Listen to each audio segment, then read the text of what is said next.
Hey loves, welcome back to my channel. Today I'm going to show you how I got these blue coffin shaped nails. If you're interested, let's get started. So I just prepped my nails, I applied my dehydrator and primer, and now with my builder gel I'm going to do a thin layer just so it could be the base layer. And you want to make sure you clean up the sides before curing it, and when you're done you do a full cure. And now I'm just going to start building up the nail. When I do long nails, I start at the tip, so where my nail ends, I just start there right at the tip, and I build the tip first, and then I will flash cure as I go. So I'm going to just do the tip and make sure it's as even and as nice as possible, and then I pop it into my LED lamp for about 5 to 10 seconds just to set it so it won't move. And now I'm going to continue building up the nail. For long nails, you want to make sure you get a really high arch or in the apex area, because if you don't, you will have your nails snapping. I have been experiencing that lately because honestly I have not been building my nails up thick enough, but because I plan on wearing these nails for a long time, I am going to make sure I build them correctly. So as you can see, it's very flat right there, and that's the area where you need to have it the thickest. So I'm just going to go ahead and add more gel. Like I said before, every time the camera cuts off, that's because I am flash curing. So you want to just flash cure in between, and you want to make sure you try to get it as even and as leveled as possible. Flip it over if you need to get it away from the skin. Again, I flash cured. But just getting it as even as possible is really going to help you with the filing. But if you do get it a little lumpy, don't worry. Gel is a very soft product. It's a lot softer than acrylic, so it's a lot easier to file than acrylic. So it could file away like a breeze. So I'm going to go ahead and just finish off the nail. After that, I did a full cure and moved on to all the rest of the nails.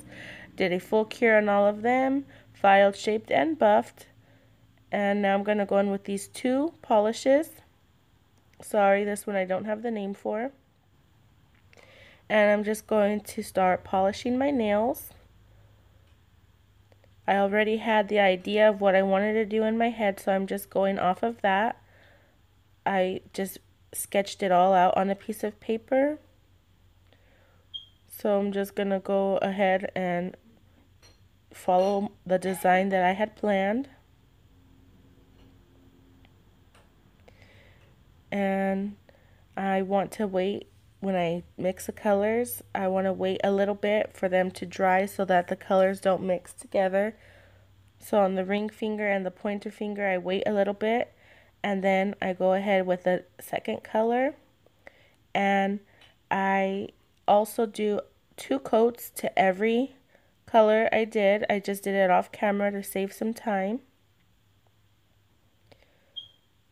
So now I'm just going to fill in the rest of the nail. I'm not really worried about it being 100% perfect because I am going to be covering that part up. So now on a fully built nail, I'm going to add glitter. I usually add glitter first and then build the nail on top of the glitter.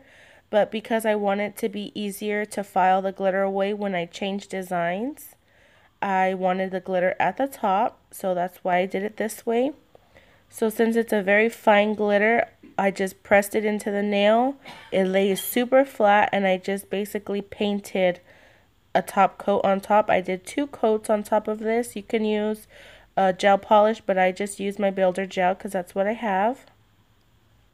I did a full cure in between each coat, and then I also did a top coat onto all of the nails.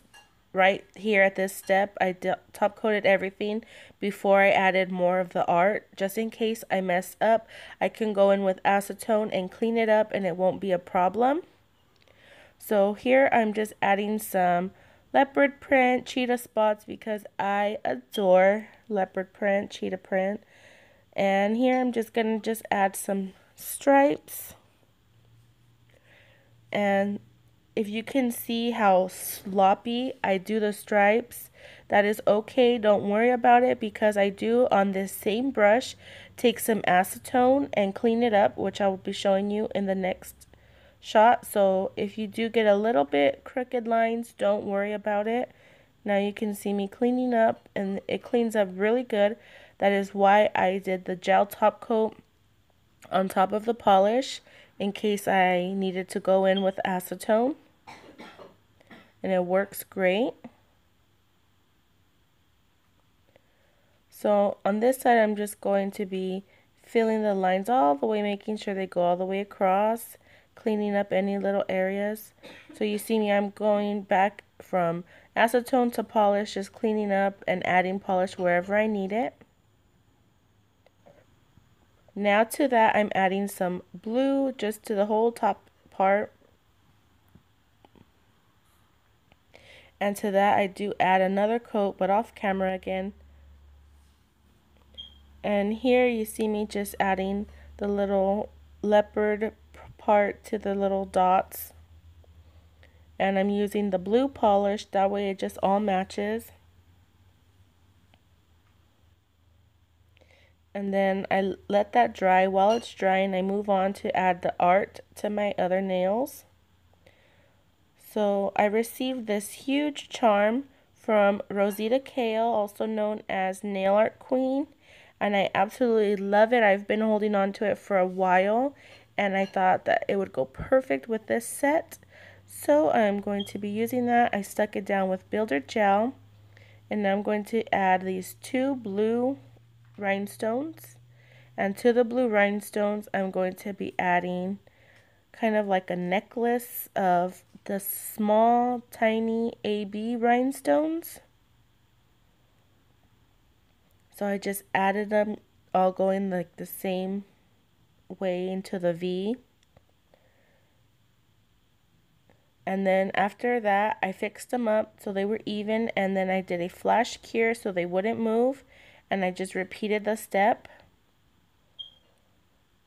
So once I placed these and I situated them how I wanted them, I did a full cure, and then I moved on to the next nail.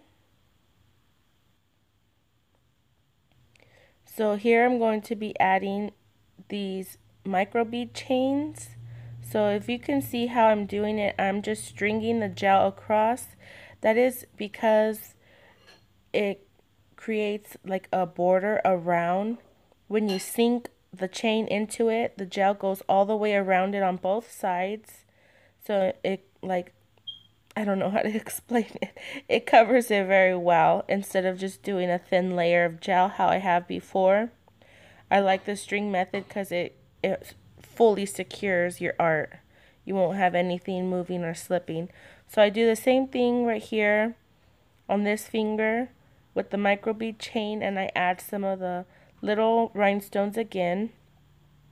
And here I'm going to go in with more. You can kind of see what I mean. When you press the rhinestones into it, the gel goes all the way around, so it creates a barrier around the whole stone, and it fully secures it. You won't have anything popping off.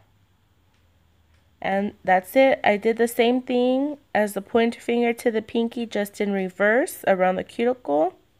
Here's the final result after top coat and cuticle oil. I really hope you enjoyed this video. Please let me know what you think down below. And please don't forget to give it a thumbs up, because it really shows me that you're liking what I'm putting out. If you have any requests or suggestions, then leave them down below. Hope you guys are having a wonderful 2016. Wishing you all the best. Thank you all so much for watching. I love you all so much. Bye.